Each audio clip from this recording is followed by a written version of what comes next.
So there you go. Okay, welcome friends to a new episode of Road to Class B. If you like this sort of content, please make sure to like and share. It does help me out a lot, and it shows me that you'd like to see more of this type of content.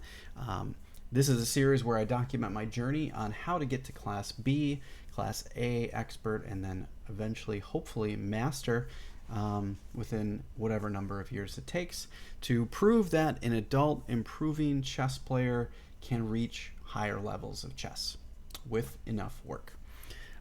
All right, so this is round 3 of my Waukesha Chess Club Summer Swiss. I played a gentleman by the name of Dan Gleason. I've played him once before, and he has a very interesting story where he talked to me about where he has not played since he was in high school or a young man, and he's like in his late 70s, so he hasn't played in like 50 years, which I found to be astonishing. I will get to any requests after the stream, so thank you for requesting, and we will chat afterwards. Okay, let's get into the game. So I played c4, which is the English opening, and he played a King's Indian defense type of structure, which he admitted to me after the game that he is just starting to do this and not very versed in a lot of the ideas. So this is new territory for him. But he's gaining experience, and he is enjoying trying to figure out what to do. And now that he's in his golden years, he's excited to be playing chess, which I just found to be amazing. There's like half of the club that I go to in the Waukesha Chess Club. A lot of these guys are older and retired and in their late 60s to early 80s. So there's a big gap of people that are in my club that are strong chess players that have been playing for longer than I've been alive. And I find that just absolutely fascinating, which is great. And I'm learning a lot from them, which is fantastic. And they're all really cool dudes too. So, all right. So I play the Botvinnik English, which follows up with e4. I like to gain control of these two squares and essentially this square here. It's this Maroczy bind type of structure, which is difficult to crack through. And being my opponent is a King's Indian player, a King's Indian defense player, he is not necessarily going to be challenging the center on d5. The moves that my opponent likes to play are going to be one of these. Great. I'm familiar with these. I love playing against this setup because I know how to play against it, and I have some of my most spectacular wins against this structure, and I'm very excited about it. All right, so we gain more control over the e4 square, or the d4 square, and yeah, we have all of this territory, which is great. My opponent played c6, and which to me is an interesting move. I think a lot of players like to play knight to c6.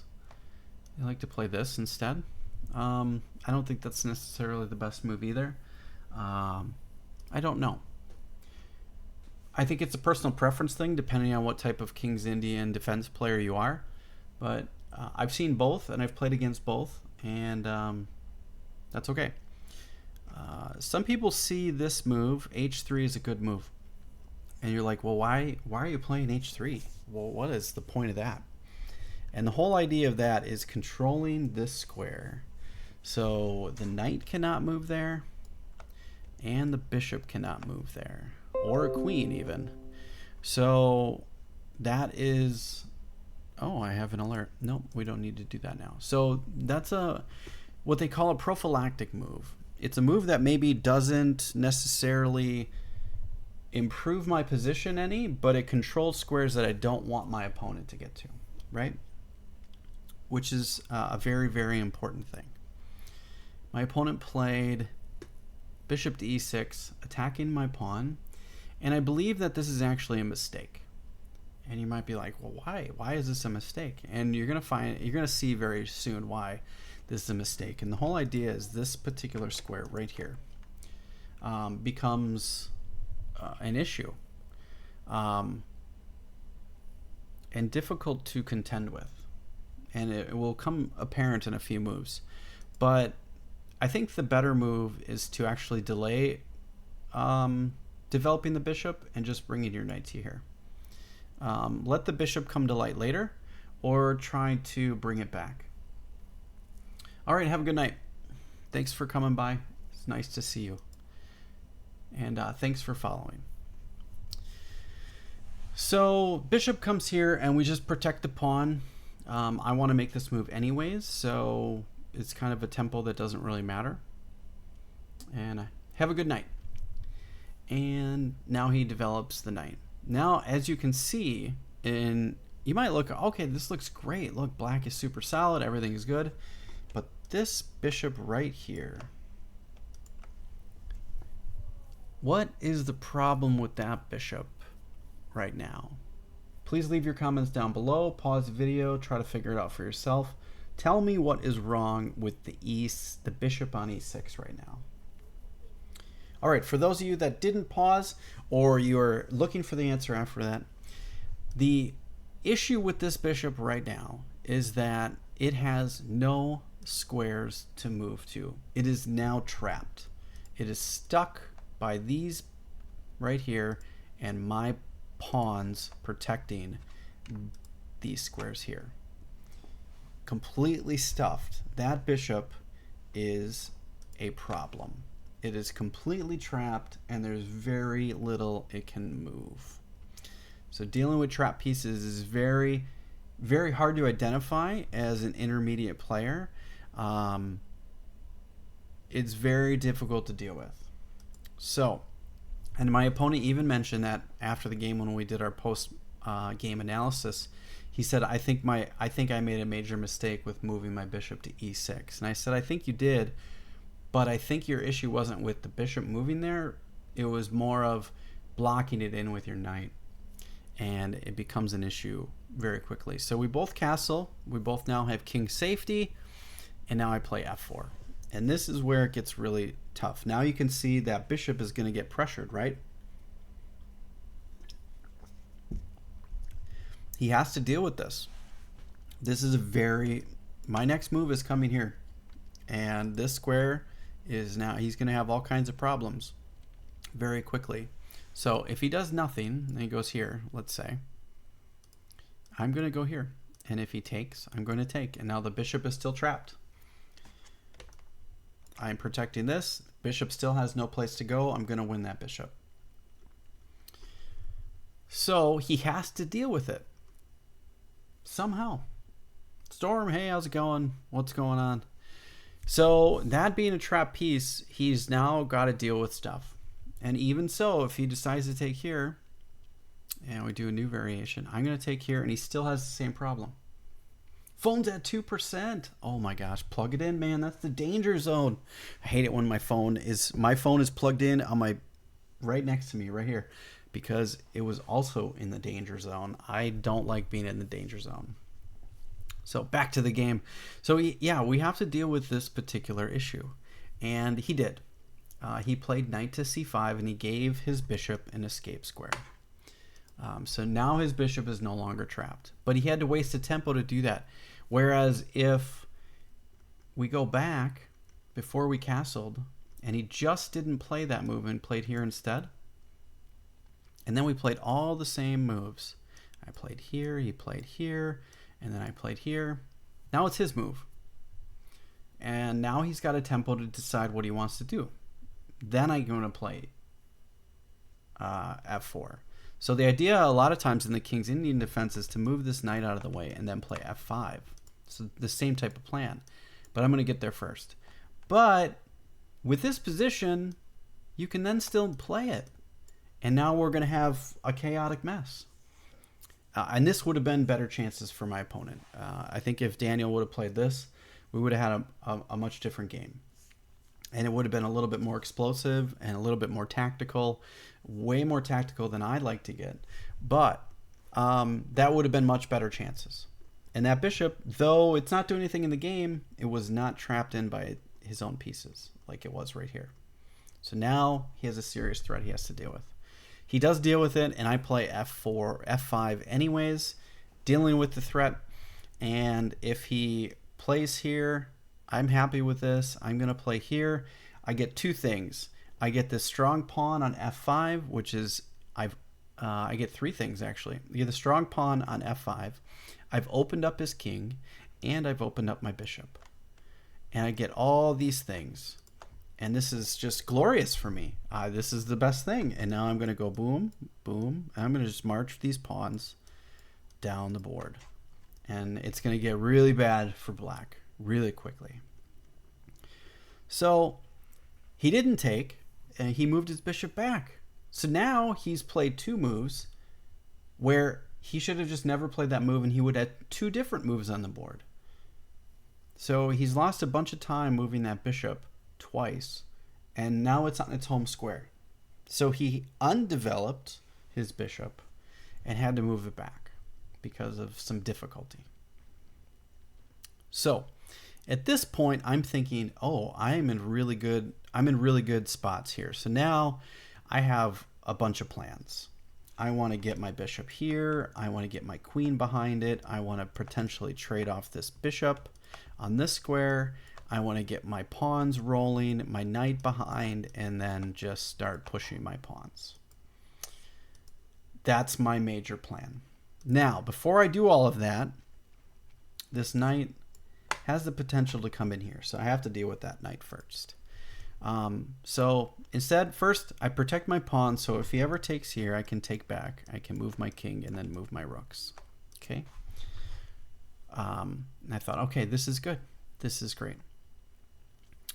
I also start another threat. So if he does not play h6, let's play, say he just does some other move.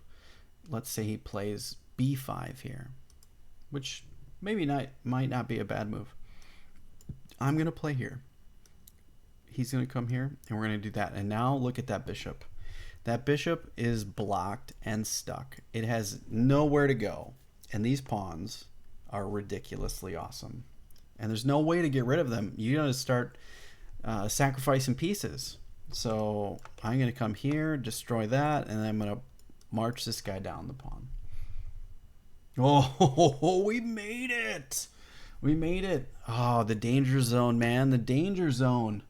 That makes me nervous. So that's my deal here. So he stopped it. Smart. Very good. So now I'm like, okay, I need to get this knight out of here because I don't want him coming in here. All right, we get the knight out of the way. I protect my pawn, and now his knight's kind of out of the game, and I've improved my rook. Great. And I have the potential to start playing on the queen side if I like. Great. But I'm not really concerned about the queen side at all. I am more concerned about my attack on the king side and following the plan that I just discussed with getting my knight here, getting this, and this in, and getting my bishop behind, and getting all these things going. Great. He moves back because he realizes his knight has no future on a6, but it really doesn't have much of a future on c7 either. He's struggling. He doesn't have a lot of options. I even thought to myself at this point, black is pretty much lost. Like, there's very little counterplay, and I'm not sure exactly what he can do here. I think maybe lashing out with b5 might have been an option to maybe get some counterplay, but I really don't see any options for black at all. That's like, yeah, that's like the nick of time before the phone shuts off, like, maneuver. So, all right, knight goes to c7, and I start my plan, get more pieces over to the king side. All right, and I'm patient. I've got a lot of ideas, and I don't want to screw this up. So, he plays a6, so I think he's really trying to play for b5. I think he should have lashed out and just did it right away, but I'm I'm continuing my plan, getting my bishop, and then I'm going to get my queen behind it with a battery. So I'm going to get my queen here, and then we're going to have boom. All right. He plays b5, he gets it in, and I say, well, I don't really care about what you're doing on the queen side. I've got plans of my own. And now I'm going to try to get this pawn. And I'm going to open up his king side even more. So he's smart. He plays king to h7, and I can't do anything about it. But the damage is already done. And I play g5, which honestly should probably be... I mean, this attack is really, really good. I'm really proud of this game because the game's over in 2 moves. He moves his knight back, and I play f6. And at this point, he resigned. I'm controlling these 3 pieces here, and there's just nothing he can do. He's just stuck.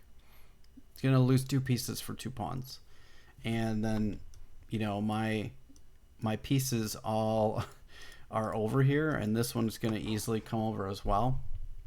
Yeah, it's just a really, really tough game for my opponent, and admittedly, so he did tell me that he really didn't know. After he played bishop e6, he was struggling with what to do. I did talk to him about, was it this plan? There was another plan. This plan. The f5 plan. I did talk to him about that during our postmortem. He's like, I didn't even know about that. And I think that's just because he's coming back to chess, and it's only been, you know, a few months, so him starting a brand new opening, kind of missed out a little bit, but that's okay. I mean, that's why we play these things and we get better and better. There's another spot in here. That's okay. Yeah, an interesting game. Really tough for my opponent. But all right, I'm gonna take a small break, and when I come back, we will do game 4. But if you enjoyed this video, thanks for watching, everybody. This was round 3 of the Waukesha Chess Club Summer Swiss. I hope you enjoy this type of content. If you do, make sure to like and share. It does help me out a lot, and I will catch you in the next video. Thanks for watching, everybody.